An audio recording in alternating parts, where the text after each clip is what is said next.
Essa semana aconteceu a invasão russa, né, na Ucrânia, e então começou-se a falar de guerra de uma forma muito clara.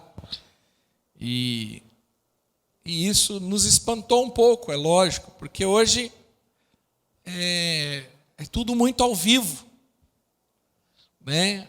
Mesmo a guerra acontecendo a milhares de quilômetros de nós, por conta da internet, a guerra está do nosso lado. Nós vimos ao vivo, como se fosse um programa de televisão, né?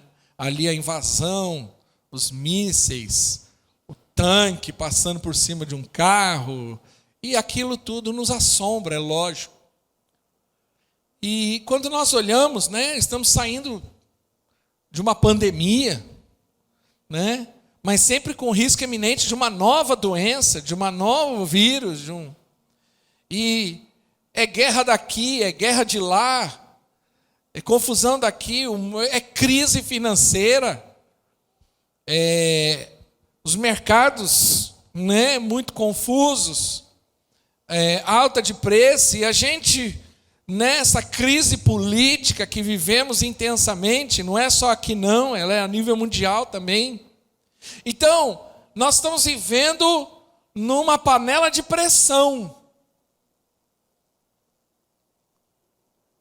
E quando olhamos para tudo isso, logicamente nós vamos fazer perguntas e nos questionar o que está acontecendo.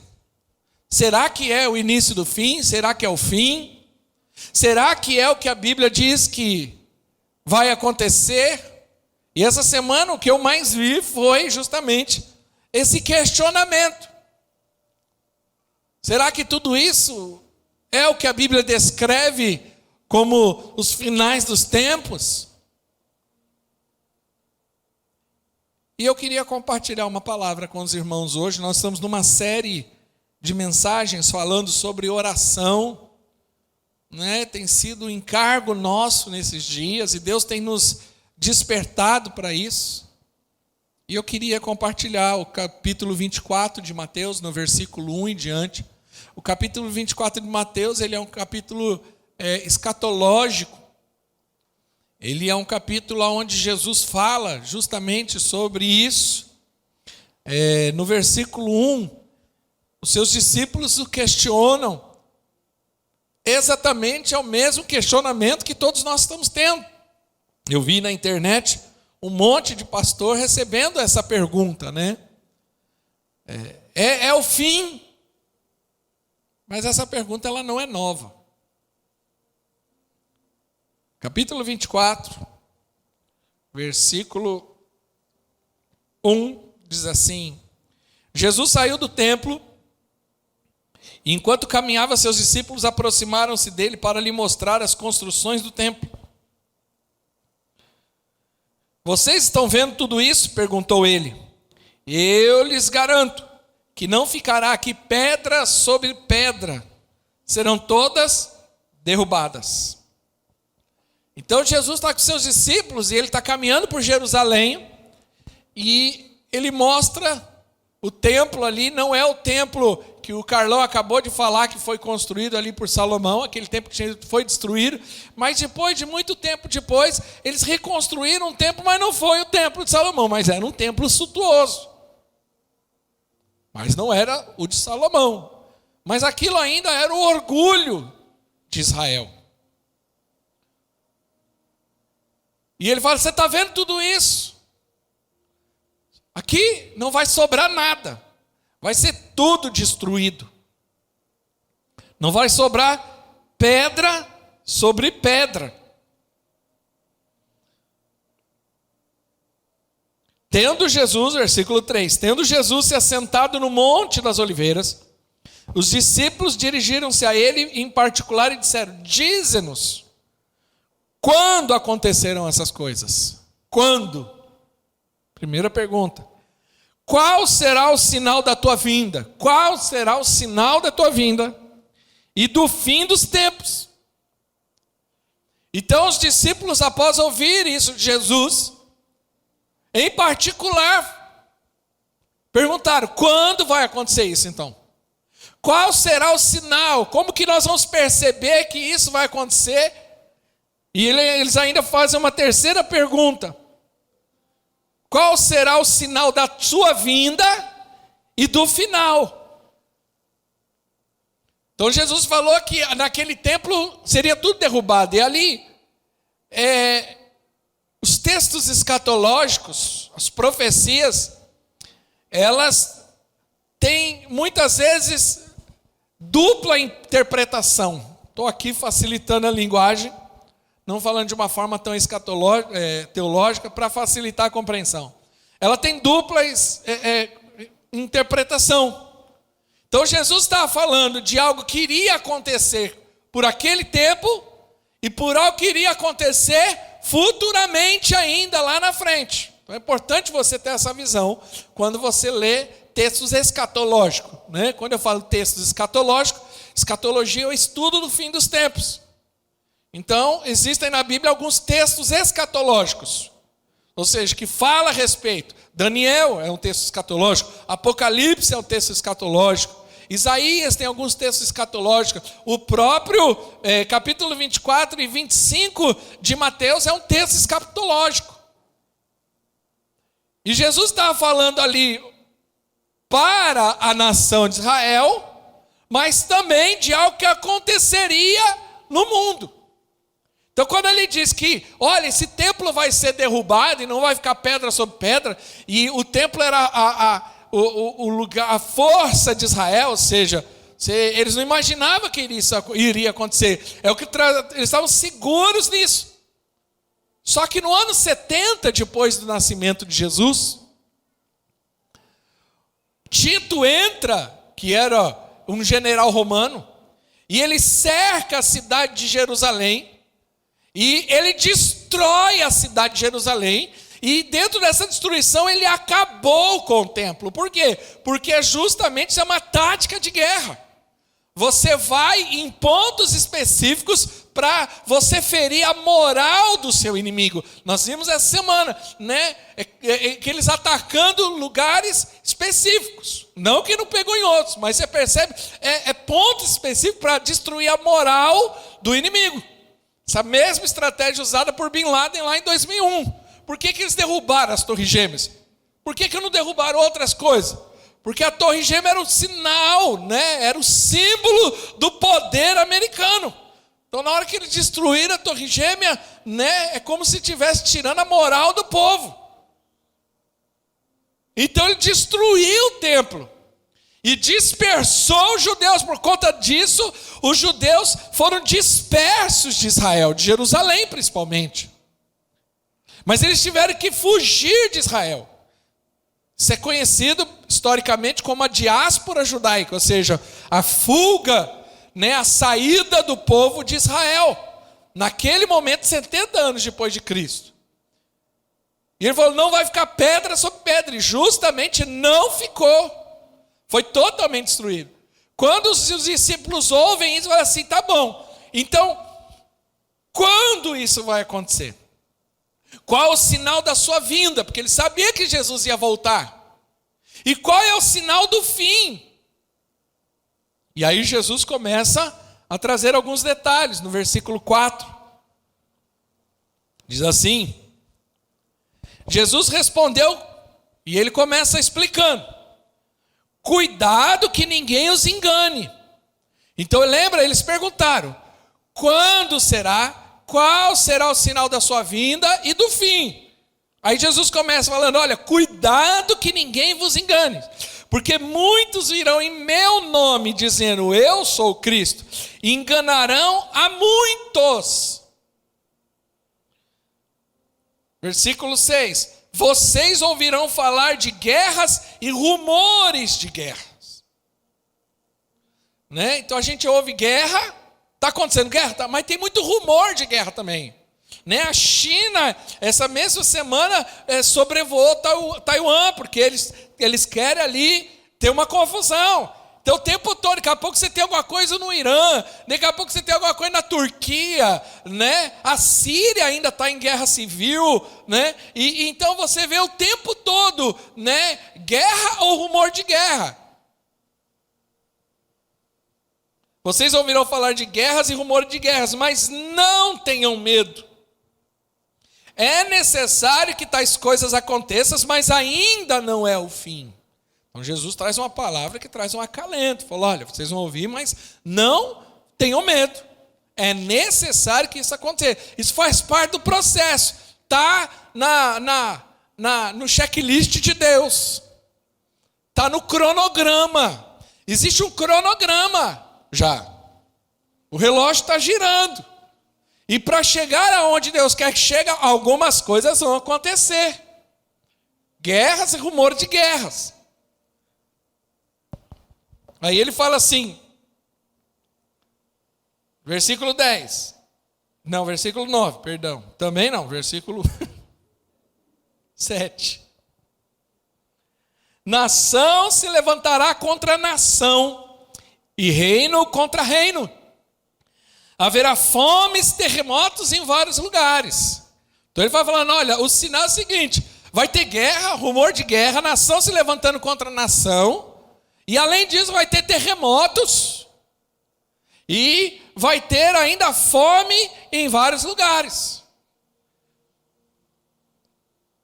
Versículo seguinte, tudo isso será o início das dores. Então eles os entregarão para serem perseguidos e condenados à morte, e vocês serão odiados por causa das nações, por minha causa. Aqui já fala um pouco da cristofobia, né? Da perseguição aos cristãos. A perseguição dos cristãos tem crescido assustadoramente nos últimos anos.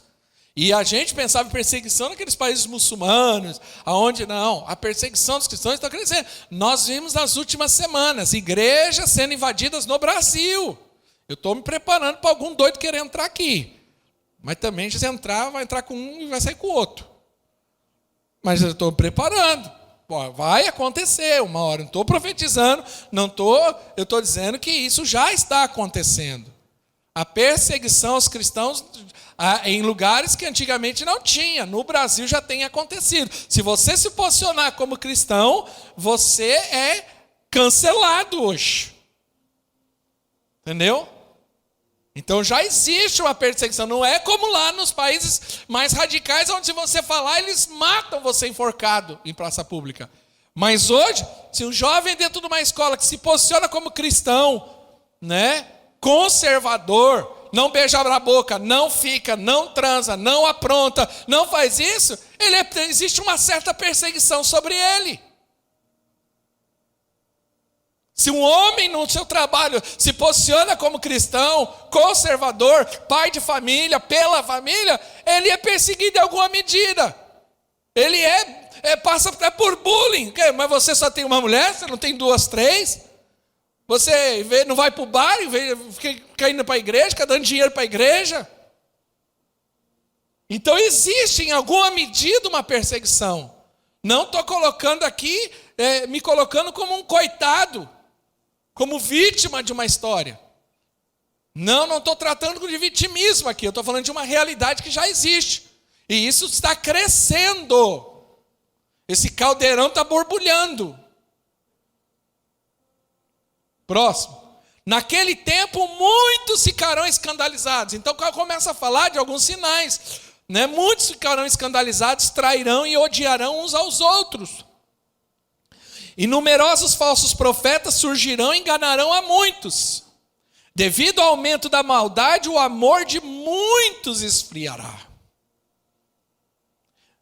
Mas aquele que perseverar até o fim, será salvo. Então Jesus ele começa falando de algumas coisas, de alguns sinais, que nós vamos poder ter essa percepção, mas ele fala, olha, mas aquele que perseverar, que insistir, que não desanimar, porque ele fala antes, olha, o amor de muitos vai esfriar.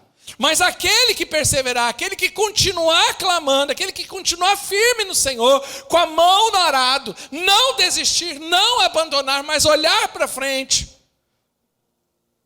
Esse sim, a Bíblia diz, será salvo. Bom, queria falar de algumas coisas aqui que Jesus começa respondendo sobre a pergunta. Quando será? Qual o sinal da sua vinda? E qual o sinal do fim? Então, como eu percebo que nós estamos ali, às portas de tudo isso acontecer? Tanto que ele usa uma expressão: não se preocupe, que esse é o princípio das dores. Então, o arrebatamento da igreja, a grande tribulação, ela vai ter começo, meio e fim. Ok? Eu não vou entrar aqui em detalhes, porque não é o meu propósito hoje. Mas todo o processo da volta de Jesus, do arrebatamento da igreja, a segunda volta de Jesus e a grande tribulação, a manifestação do anticristo, ela tem um cronograma que vai ter começo, meio e fim.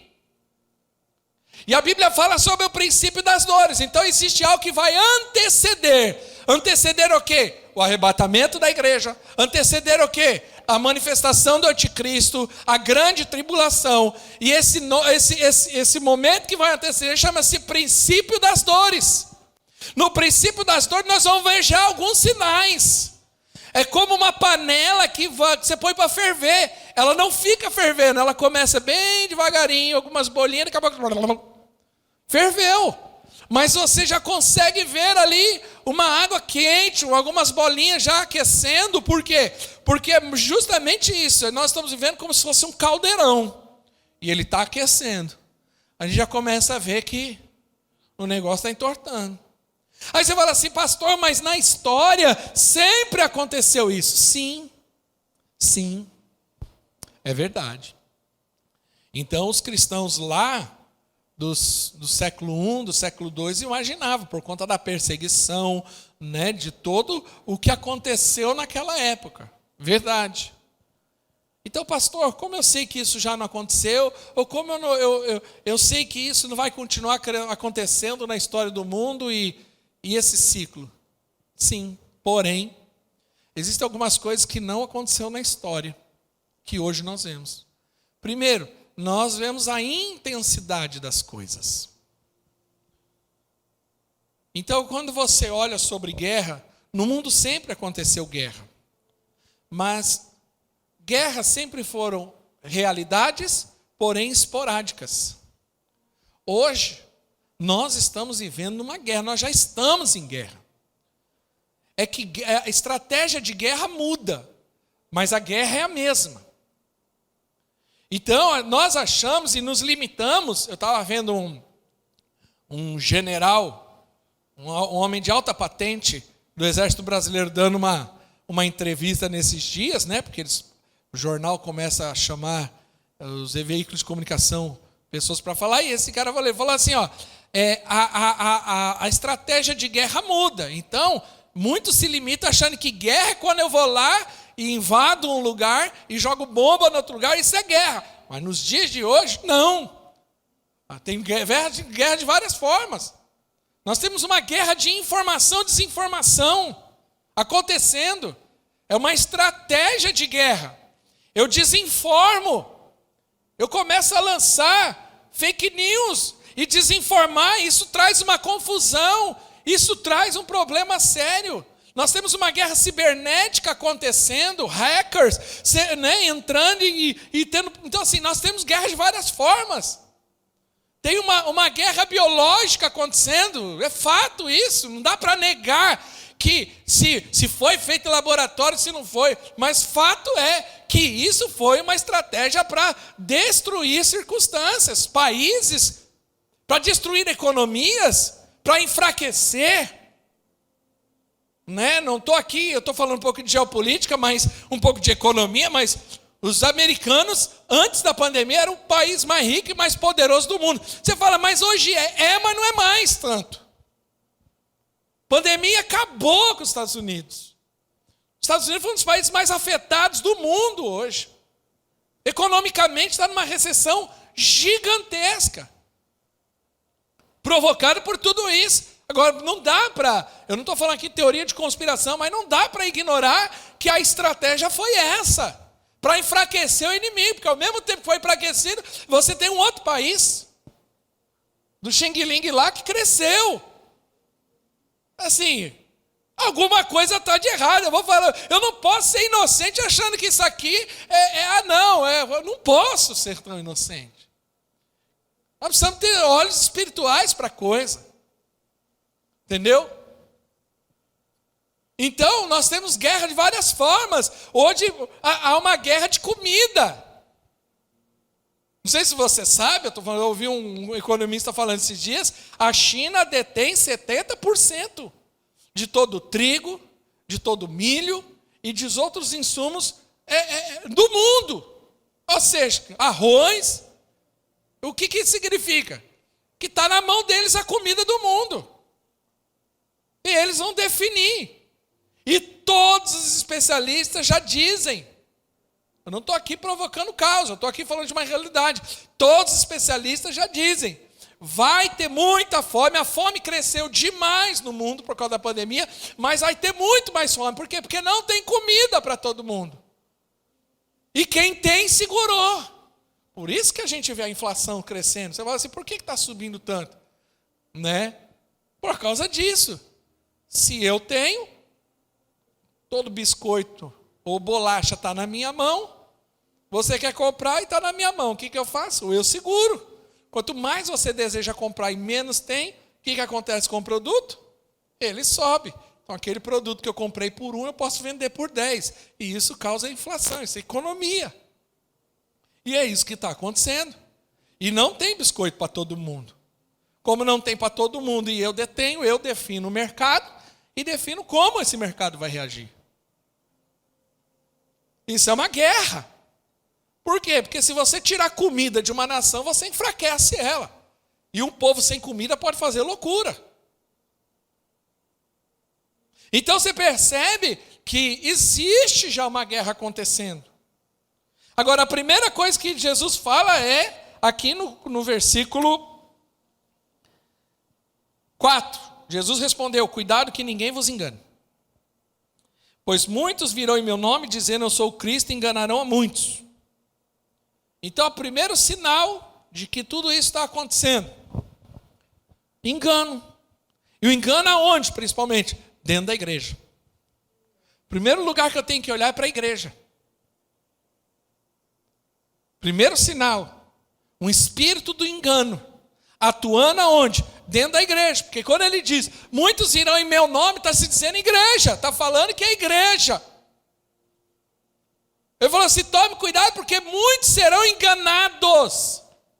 O espírito do erro está imperando em muitos lugares, que se dizem igreja, porque eu não estou dizendo que é igreja, mas se dizem ser igreja, mas não são.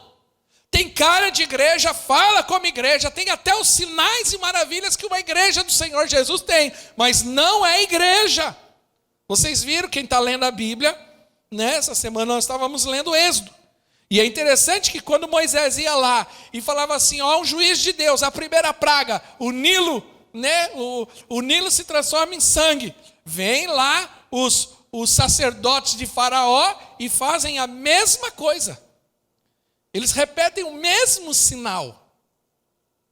Quem leu Êxodo? Você está lendo Bíblia? Por favor, irmão, acompanhe a Bíblia. Nós estamos no livro de Êxodo. Então, o diabo faz isso. Mas não é. Mateus capítulo 7. Olha o que Jesus diz no versículo 15. O erro. Cuidado com os falsos profetas. Eles vêm a vocês vestidos de pele de ovelha, mas por dentro são lobos devoradores. Nós temos que tomar cuidado, a igreja precisa ter discernimento, você precisa ter critério, aquilo que você ouve. Tem gente ouvindo muita besteira por aí, nem todo aquele que está na internet falando de Deus é de Deus. Você precisa olhar, a árvore tem fruto, você tem que olhar para o fruto da árvore. Você tem que olhar onde essa árvore está. Tem muita gente sendo enganado. Nossa, fulano fala bem, falar bem. Manifestar sinais não quer dizer ser aprovado por Deus. Não é.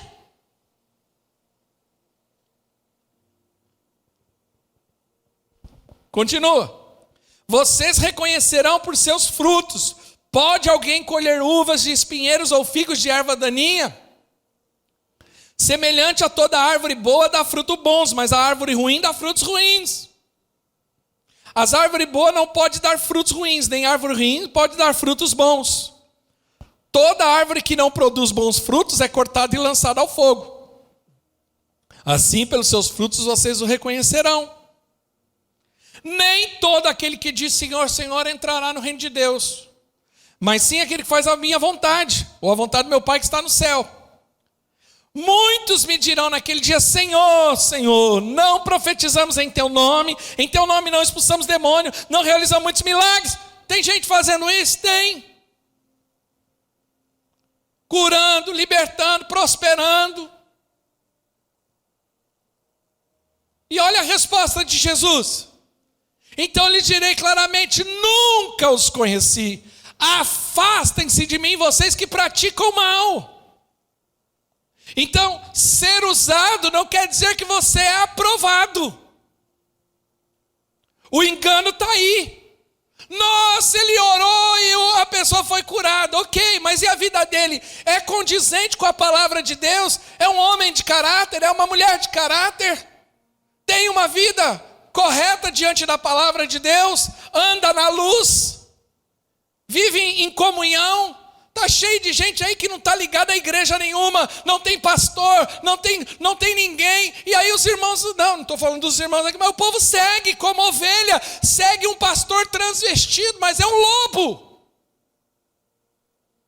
É lobo, que não tem compromisso com a ovelha, que não tem compromisso com o reino de Deus, só vem para destruir. Por isso está cheio de ovelha machucada, porque não tem compromisso. Ah, mas ele faz isso, ele faz aquilo, você tem que tomar cuidado. Estão colocando pessoas que não têm vida de Deus nenhuma, não têm história de Deus nenhuma, chega lá, acabou de se converter, vai para a internet, se coloca como o melhor teólogo do mundo, conhecedor de todas as verdades, desqualificando toda uma história de homens e mulheres que pagaram o preço para chegar lá, e o povo entra nesse engano, nesse engodo maligno, diabólico. Ah, mas porque ele é usado, ele fala isso, fala aqui, qual o problema? Não, porque ele chega de Ferrari, olha, eu também quero ter essa vida. Para de ser tolo. Jesus mesmo disse, sai de mim, eu nunca conheci vocês, mas a gente faz isso, faz aquilo, mas eu não vos aprovo, porque isso não é sinal de aprovação de Deus ser usado. Não é. Isso é graça, é misericórdia. O dom de Deus é irrevogável. Agora isso não quer dizer que é aprovado diante de Deus, é engano. 2 Pedro capítulo 2, 2 Pedro 2.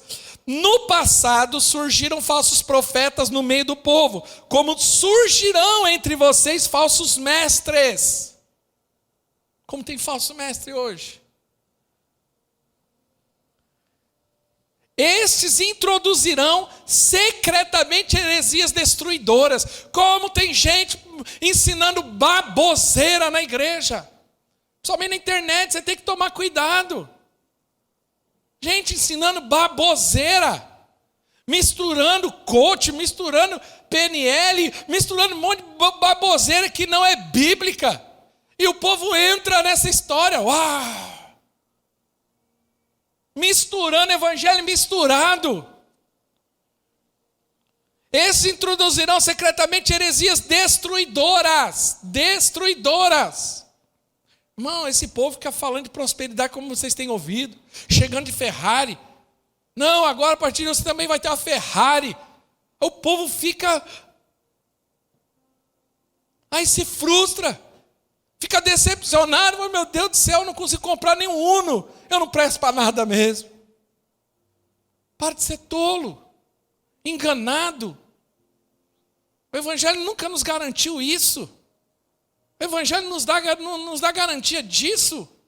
Não estou dizendo que você vai ser um miserável a vida toda, mas riqueza é um conceito também. E não é um conceito somente de ter coisas. Riqueza, prosperidade é uma questão principalmente de ser e não de ter. Riqueza é um conceito.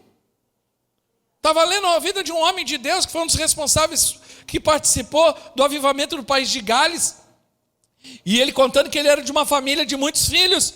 E aí um dia, mas eles eram muito pobres. Isso lá na virada do século 1900.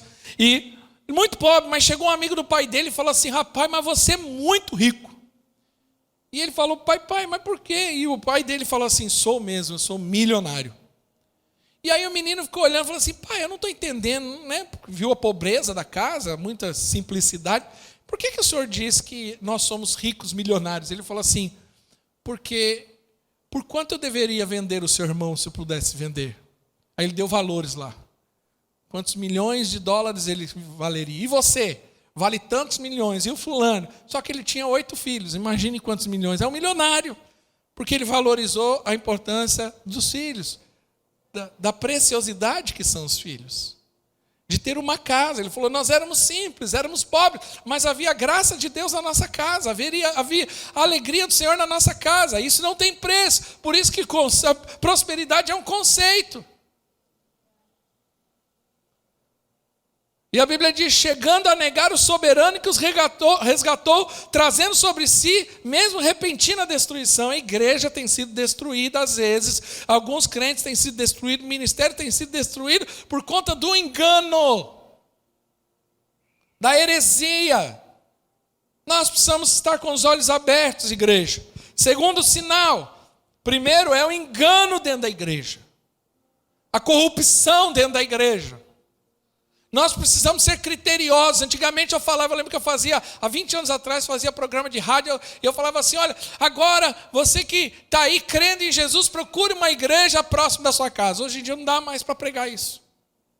Porque nem toda igreja próxima da casa também é bíblica. Agora você fala: irmãos, tem que procurar uma igreja bíblica que prega o evangelho genuíno, verdadeiro, sem mistura. Não é fácil. Porque tem muita baboseira. Tem muita gente ensinando o que não é Bíblia, o que não é Evangelho. Não tem nada a ver com o que Cristo nos ensinou. Introduzindo marketing, sabe? Tem igrejas aí que parecem mais uma Herbalife do que igreja. Sistema de pirâmide. Entendeu? Isso não é bíblico. Isso é um engano da igreja. E nós, irmãos, precisamos estar atentos. Segunda coisa, é o sinal do mundo. Volta lá, capítulo 24, no versículo 6. Mateus 24, 6. Vocês ouvirão falar de guerras e rumores de guerras, mas não tenham medo, é necessário que tais coisas aconteçam, mas ainda não é o fim. Então ele está falando: nação se levantará contra nação e reino contra reino. Haverá fomes e terremotos em vários lugares. Então ele está dizendo: olha, haverá sinais também ao redor. O mundo vai mostrar isso. E hoje, mais do que nunca, nós estamos atentos, porque hoje a gente está conectado a tudo isso. Quando a Bíblia diz que todo olho verá a volta de Jesus, e a Bíblia fala que ele vai voltar em cima de Jerusalém, como que você vai enxergar Jesus em Jerusalém? E a Bíblia diz que todo olho verá. Vai ser rápido, conexão na hora. Nós vimos ao vivo a guerra. Nós vimos ao vivo. As pessoas filmando e gravando. E aí você abre o seu celular, é uma enxurrada de imagens, é uma enxurrada de mensagens. Por vários estilos de comunicação. Então, não dá para negar isso. É o tempo todo. Eu estava fazendo uma pesquisa, você pode fazer essa pesquisa lá na sua casa, que os cientistas dizem que nos últimos anos tem aumentado e crescido muito o nível de terremotos no mundo. Terremoto sempre aconteceu? Sim. Mas nunca na história do homem houve tanto terremoto como nos últimos anos. Porque isso faz parte. Está no cronograma de Deus. Houve pestes no mundo? Houve, várias. Mas o tempo todo, vocês viram como que eles estão usando? E tudo isso é para trazer medo, tudo isso é para trazer pânico. Porque quando você fala assim: não, a variante A acabou, daqui a pouco não, agora tem uma outra variante, aí dá um nome. Vai vir fulano aí, né? Porque você acha que é uma pessoa, né? O Omicron está chegando, Aí quando passa o microfone, fala, não, mas já está chegando outra, nasceu agora em outro lugar, está vindo daqui. Aí você fica naquele pânico o tempo todo, fala, de onde vai vir agora? Um é da África, outro é da Índia, um é da China, uma foi no Brasil. E aí é o tempo todo. E é tudo o quê? Informação, na verdade para desinformar, só para trazer o quê? Medo. Até essa semana era Covid.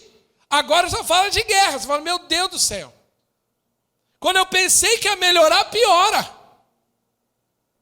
Isso tudo para trazer medo. Medo. A fome aumentou. Como nunca antes. Eu falei assim, pastor, mas o mundo já teve crise de fome. Sim, mas tanta gente passando fome ao mesmo tempo, não. Porque na história da humanidade, o momento que mais tem gente viva na história é hoje. Mais de 7 bilhões de pessoas. Se 10% passar fome, nós estamos falando de 700 milhões de pessoas. Mas você acha que é só 10% que passa fome no mundo? Não. E a pobreza aumentou demais por conta de tudo isso que eu estava explicando aqui da questão econômica. E vai piorar, não pense que vai melhorar. Os governos estão aí se degladiando justamente por causa disso, porque não tem. Não tem. Vai faltar. E os governos estão desesperados, porque não tem. Então, eu não estou sendo um profeta do caos aqui, eu estou trazendo um alerta. Eu vou explicar e chegar a uma conclusão disso. Mas o povo vai com medo. O medo, tudo isso é para trazer medo, pavor. No livro de Lucas, capítulo 21, fala que os homens desmaiariam de medo por conta do bramido das águas, maremoto.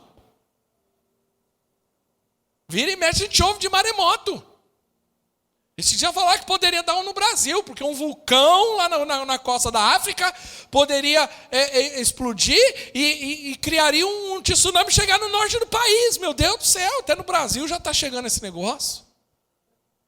Já chega. Os políticos que a gente tem, vai vir, né? Vulcão, tsunami.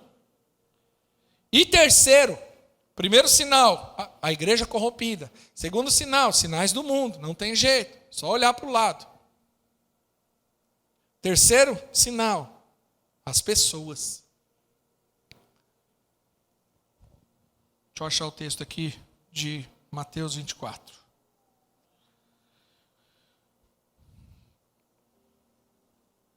Versículo 10. Naquele tempo, muitos ficarão escandalizados. 10, versículo 10, por favor. Naquele tempo, muitos ficarão escandalizados. Trairão e odiarão uns aos outros. Essa palavra escândalo, escandalizar, ela tem duas conotações. Escandalizar no sentido de ficar ofendido. E essa tem sido uma realidade nos dias de hoje, e eu confesso aos irmãos que tem sido o meu desafio como pastor.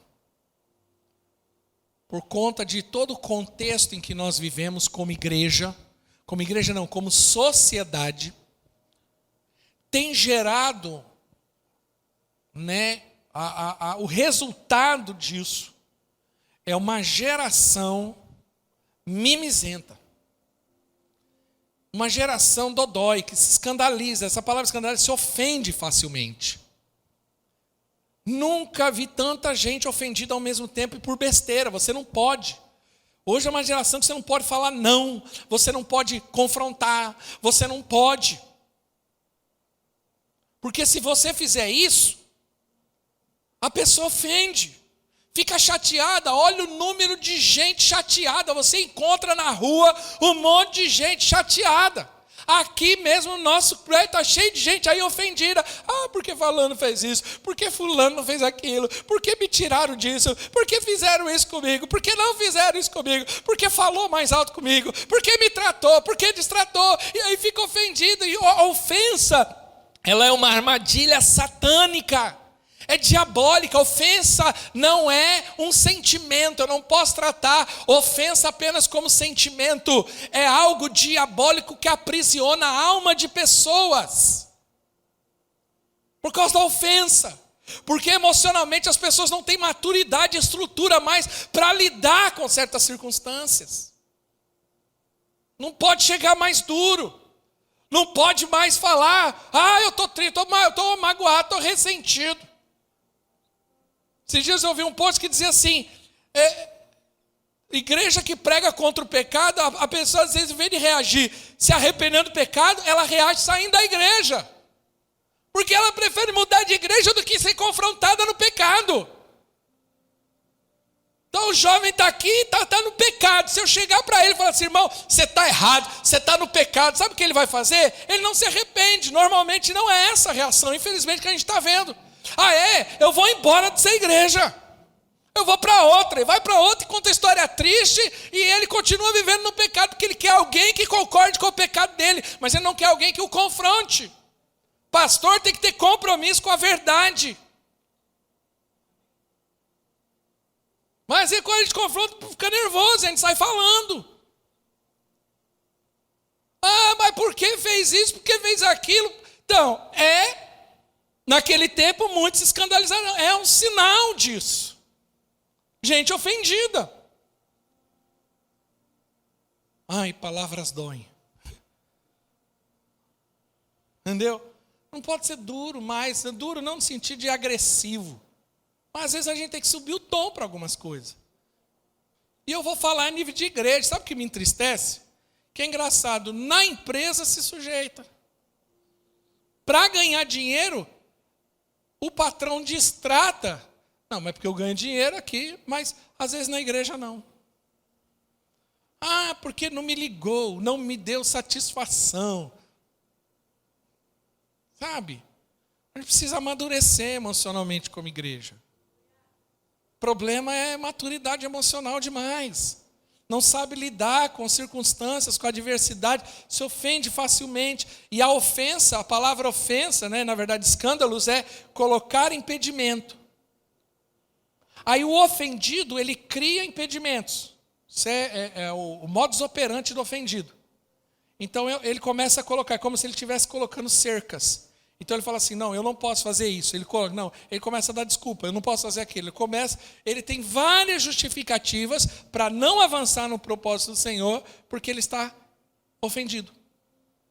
Mas a palavra escandalizar também aponta para a apostasia, ou seja, o abandono da fé. 1 Timóteo capítulo 4, versículo 1, olha o que Paulo escreve a Timóteo. E Paulo, ele é escatológico, ele é cirúrgico nas suas palavras.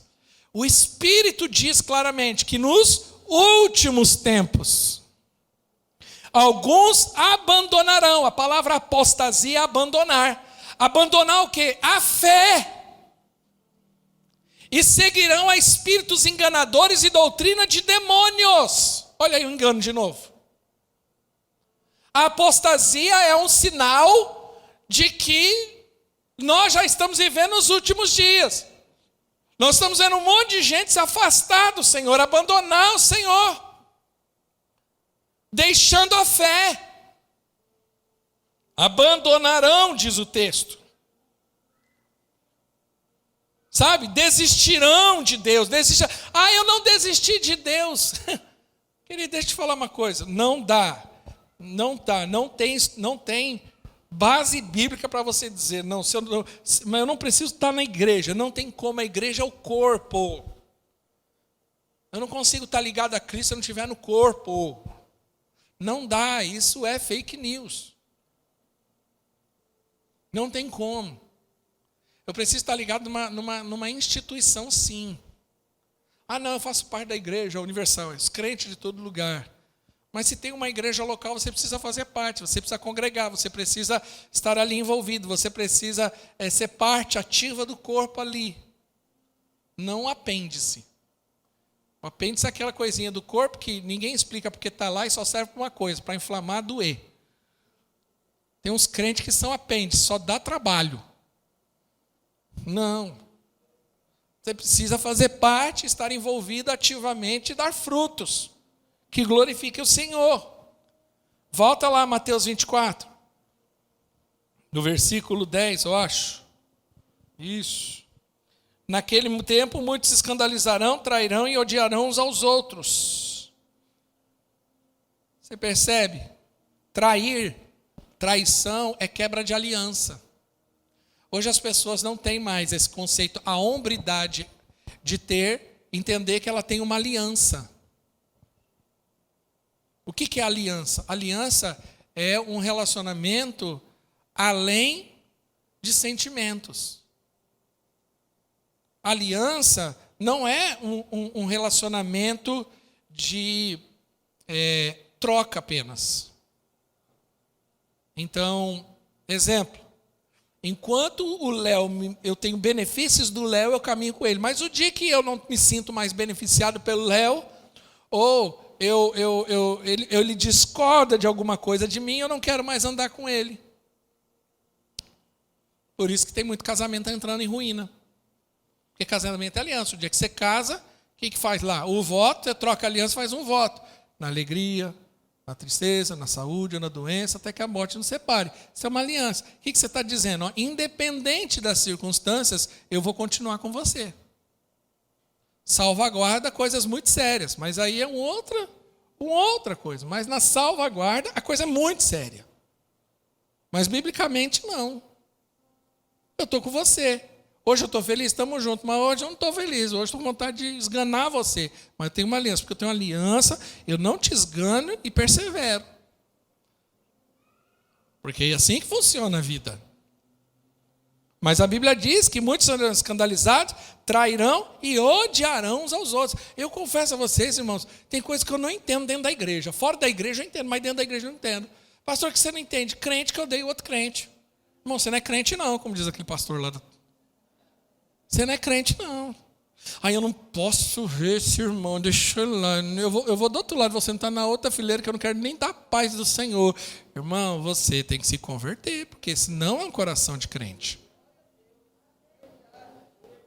Eu vou. Deixa eu ver, ele vai no cu da manhã, eu vou no cu da noite, porque eu não quero nem cruzar com essa irmã. Só de cruzar eu já penso catar nos cabelos dela. Irmão, você precisa se converter, porque você vai para o inferno. É o que a Bíblia está dizendo.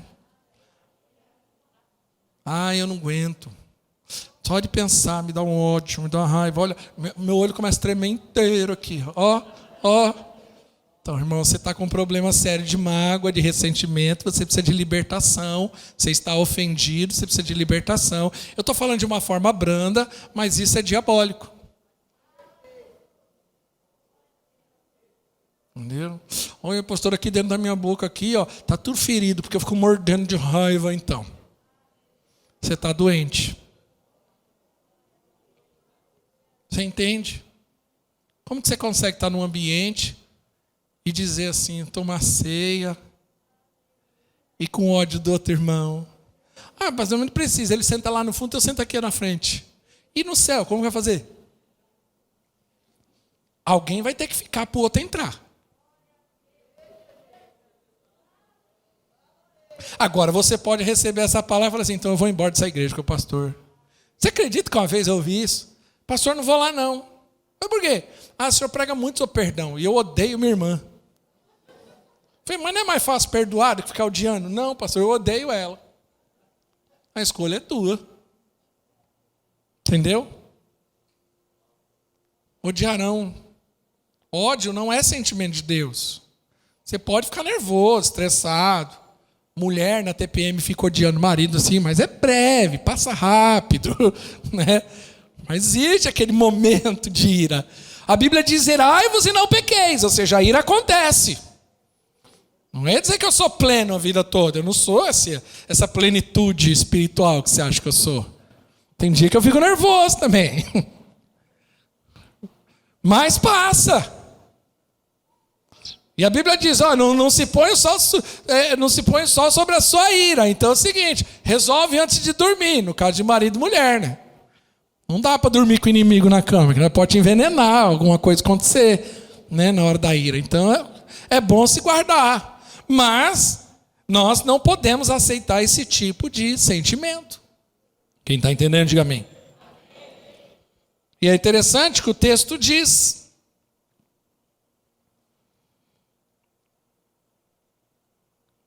12.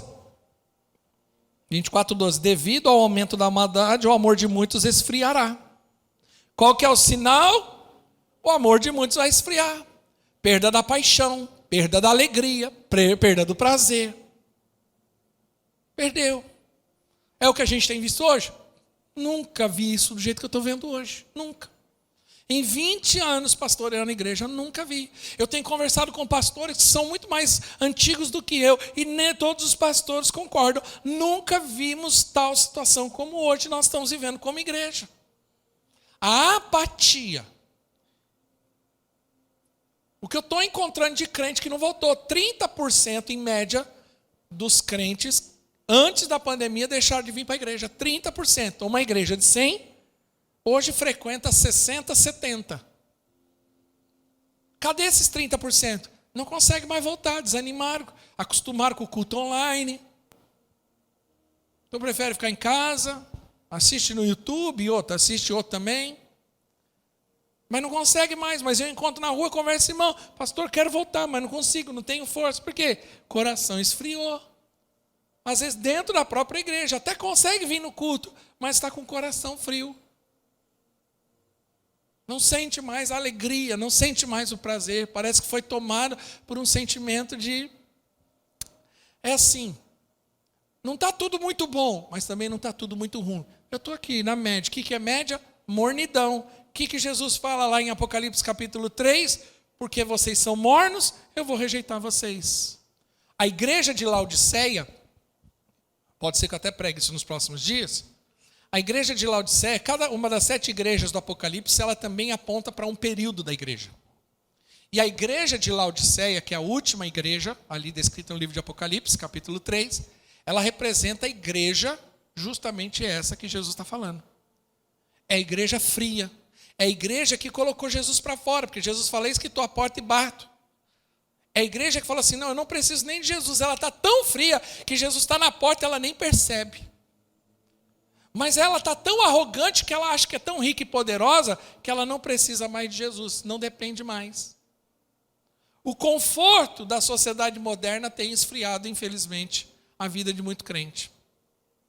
Só que o texto diz o seguinte, o versículo 13. Mas aquele que perseverar até o fim será salvo. A minha mensagem começa aí. Mas eu tenho só alguns minutos. Aquele que perseverar até o fim será salvo. Como que você persevera? Eu estou vendo tudo isso. Eu tenho essa percepção. Mas agora, como que eu persevero? Será que perseverar é apenas um sentimento? Não, eu não vou desistir. Você não aguenta muito tempo assim, não. Porque essa perseverança ela não é natural. Essa resiliência não é natural, porque isso tem a ver muito com a pessoa. E isso é limitado. Tem pessoas que naturalmente são mais resilientes, tiveram uma criação, tem outros que não, tem um temperamento de um jeito, mas isso é tudo natural. Essa perseverança aqui que Jesus fala, e aqui não é ser salvo, é importante você entender isso, não é ser salvo na questão da salvação que Jesus deu na cruz, aquela é por graça. A salvação aqui é salvo da grande tribulação, salvo de tudo aquilo que vai acontecer nesse período. E como que eu sou salvo disso?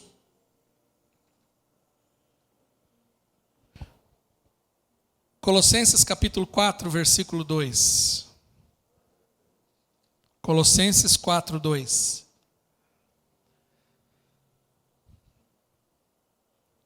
A tradução da NVI diz, dedique-se à oração, mas as traduções mais originais diz assim, perseverem na oração. Estejam alertas e sejam agradecidos. Qual que é a perseverança que Jesus falou ali? A oração. Perceba que quando nós não estamos bem, quando nós estamos sob um ataque de Satanás, quando espiritualmente não estamos bem, a primeira coisa que diminui na nossa vida é a vida de oração, porque a oração, ela é o combustível da vida cristã. A oração é um combustível. A definição da onde você vai chegar é do tamanho da sua vida de oração.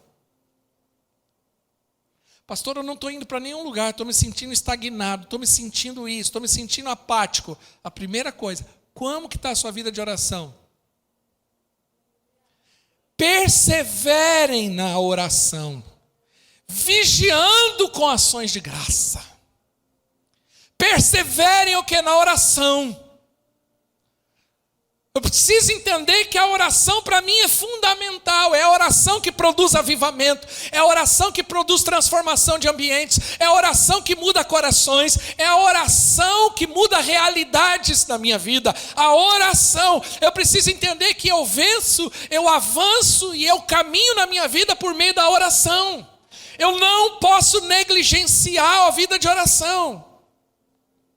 Efésios capítulo 6... no versículo 18 especificamente, mas capítulo 6, do versículo 10, Paulo começa a orientar sobre as questões espirituais, que é uma batalha espiritual. Nossa luta não é contra a carne, nem contra o sangue, mas sim contra principados e potestades nas regiões celestiais. Ele fala assim, você precisa resistir ao dia mau, você precisa ter a armadura espiritual, e ele começa a descrever ali sobre batalha espiritual, sobre entendermos que tem uma questão espiritual contra a nossa vida, lutando contra a nossa vida. Mas aí ele diz, como que eu venço tudo isso? Como que eu avanço sobre o terreno do inimigo? Como que eu resisto a tudo isso? Aí ele diz, orem no Espírito em todas as ocasiões. Em todo momento eu preciso estar orando e clamando. A oração deve ser uma realidade da minha vida diária. Orem com toda a oração e súplica. Tendo isso em mente, estejam atentos e perseverem na oração por todos os santos. Então ele está dizendo, olha, você quer vencer a ação de principados e potestades, as resistências espirituais, ações malignas de Satanás, as setas inflamadas do inimigo? Então ore o tempo todo, porque um crente que ora é um crente cheio do Espírito Santo. Um crente cheio do Espírito Santo é um crente cheio do fogo, e um crente cheio do fogo o diabo não pode tocar. A Bíblia diz que ele está como um leão. Você sabe que na selva, sabe, as pessoas que vão para a selva e sabem que tem animais, e principalmente leão, alguma coisa, sabe como que ele faz? Ele acende sempre uma fogueira, porque aonde tem fogo, o inimigo não ataca. Aonde tem fogo, o inimigo não ataca, tem luz. Mas aonde não tem fogo, tem trevas. O inimigo, ele atua nas trevas. Nós precisamos ter uma vida de oração. No templo do Senhor, ou no tabernáculo, tinha o incensário. E o incensário era um dos objetos dentro do tabernáculo. E o incensário, ele tinha que ficar aceso 24 horas por dia. Os levitas tinham que estar abastecendo ali, cuidando do incensário. E aí do tempo todo subia uma fumaça. E o incensário tinha que estar aceso 24 horas por dia. Por quê? Porque o incensário aponta para a oração. A oração tem que ser constante na nossa vida. A Bíblia diz que no céu a oração constante, a adoração 24 horas, constantemente. Sabe, o tabernáculo de Davi, quando Davi estabelece o tabernáculo de Davi tinha adoração e oração 24 horas, 7 dias por semana, todos os dias. Por quê? Porque ele sabia do poder da oração. Não podemos negligenciar isso. Lucas capítulo 21, versículo 34. Olha o que Jesus falando, o mesmo texto do capítulo 24, mas agora pela expressão de Lucas. Tenham cuidado. Irmãos, como tem gente vivendo isso, acorde, igreja. Tenham cuidado para não sobrecarregar o coração de vocês com libertinagem, bebedeira e ansiedade da vida, para que aquele dia não venha sobre vocês inesperadamente. Tem gente vivendo uma vida sobrecarregada, irmão. Acorda, porque às vezes você está sobrecarregado. Meu Deus, eu estou fazendo isso. Eu estou falando isso aqui nesse púlpito faz semanas. Está cheio de gente sobrecarregada. Eu tenho que fazer isso, eu tenho que fazer aquilo outro, eu tenho que fazer aquilo isso. Eu não tenho tempo para isso, eu não tenho tempo para aquilo outro. Eu preciso de tempo para mim, eu preciso de tempo, eu preciso. E aí o que acontece? A vida espiritual vai em declínio. É ladeira abaixo. Porque a última coisa que vai, a prioridade não é essa. Nós precisamos entender que a nossa vida espiritual é prioridade. Se você não ouviu, ouça as últimas mensagens que foram pregadas aqui. Vida espiritual é prioridade. Vai por mim, irmãos. O que vai te sustentar nos dias de luta é a sua vida espiritual, não é o teu carro novo. Não é o seu diploma na faculdade. No dia das trevas, no dia mau, como diz em Efésios, que você, e eu estou fazendo aqui, mas eu não estou pregando mediocridade, não. Não estou pregando mediocridade, quem caminha comigo sabe o quanto eu me dedico, estudo e me aperfeiçoo na vida. Mas no dia da luta, aqueles dias em trevas, dia mau, que você não consegue nem dormir à noite, porque é uma angústia. Não adianta você ficar parado na frente do seu diploma lá, olhando para o diploma, porque o diploma não vai resolver a vida de ninguém. É a sua vida espiritual. Não adianta você ir lá para a garagem e ficar alisando o teu carro bonitinho, lá cheio de tecnologia, isso e aquilo, porque aquele carro não pode resolver a tua história. É o Senhor. É o Senhor. Olha o que Deus diz, cuidado para que não sobrecarreguem o coração de vocês com libertinagem. Mas libertinagem, gente, não é sair no carnaval, não. Isso aqui é uma pregação, isso aqui é uma palavra para crente também. Está cheio de crente libertino. Libertinagem, bebedeira, ansiedades da vida é aquele que vem sobre vocês inesperadamente. Olha o versículo seguinte. Porque ele virá sobre todos os que vivem sobre a face da terra. Versículo 35. Estejam sempre atentos e... O que a Bíblia diz para fazer? Orem. Para que vocês possam o quê? Escapar de tudo que está para acontecer e estar em pé diante do Filho do Homem. Como que eu sou salvo? Como que eu escapo? Orando. Orando. Porque a Bíblia diz que virá inesperadamente. Eu preguei esses dias, virá de uma forma que vai ter gente que não vai perceber, como nos dias de Noé. Quando viu, já foi. Quando viu, já foi. E aí eu esteja diante do Senhor em pé, louvando e adorando, glorificando. Porque esse cântico que nós cantamos hoje aqui deve ser a nossa realidade, porque Ele vive. E posso crer no amanhã.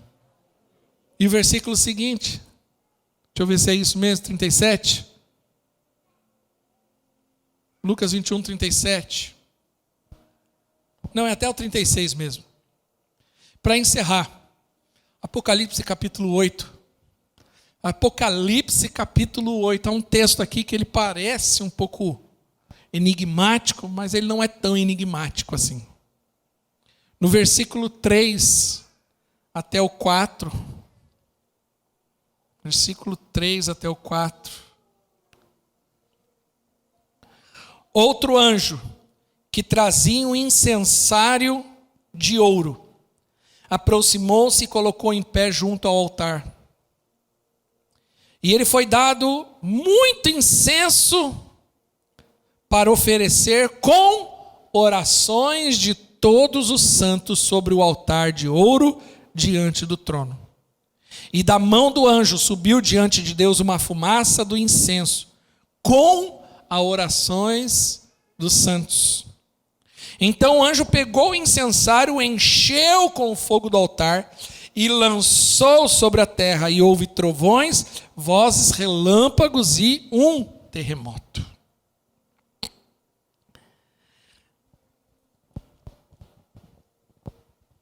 Po Yong-Shu diz que a oração ela é como uma vida com depósito. Você ora, você vai enchendo o seu depósito. Entendeu? A oração ela sempre vai para algum lugar. A sua oração não são palavras ao vento. A oração ela vai para um lugar. A Bíblia diz aqui no livro de Apocalipse, capítulo 8, que o anjo veio com incensário e nesse incensário tinha fogo do altar. E tinha o que dentro? A oração dos santos. Onde estavam as orações? Ali. Essa oração ela não fica vagando pela eternidade. Elas não são apenas palavras. Você ora, você vai enchendo esse altar, esse depósito. Você vai enchendo. Você vai enchendo. E a Bíblia diz que essa é a oração de todos os santos. E que esse anjo pegou o incensário e ele virou sobre a terra. Ou seja, a oração estava sendo ali, mas ela volta. Toda oração ela tem retorno. Você precisa encher o seu depósito de oração. Por isso que você tem que orar o tempo todo. Porque há anjos recolhendo a sua oração. anotando, eu estou aqui, parafraseando, para você entender como funciona. Há anjos. O Senhor está inclinado ali, ouvindo a sua oração. Quando você ora, você não ora ao vento, você não ora a uma energia, você ora a Deus, ao próprio Senhor, ao Rei dos Reis, Senhor dos Senhores. E Ele está recolhendo essa oração. Por isso que às vezes você ora e fala, não estou vendo nada, não está acontecendo nada, mas continua orando, persevera, porque uma hora retorna. Agora é interessante, ela sobe como oração. Às vezes a nossa oração pode ser um pouco mais alta, em choro. Cada um tem o seu momento. Mas olha como ela retorna. A Bíblia diz que então o anjo pegou o incensário, encheu com o fogo do altar e lançou sobre a terra. E houve trovões, vozes, relâmpagos e um terremoto. É interessante que nesse texto você vê claramente que Deus escolheu agir mediante as orações do povo de Deus. A sua oração move os céus ao seu favor. A nossa oração, move os céus a favor dessa nação. Nós precisamos orar. Você precisa orar por você, mas você precisa orar por essa igreja, você precisa orar por essa cidade, por esse país, por essa terra. Nós precisamos orar por aquele povo que está lá em guerra. As nossas orações, nós vamos ver, escuta o que eu estou te dizendo, tem muita gente orando. Vai começar a chegar também muito testemunho de milagre, de livramento. Porque é Deus agindo, e Deus age por meio das orações dos santos.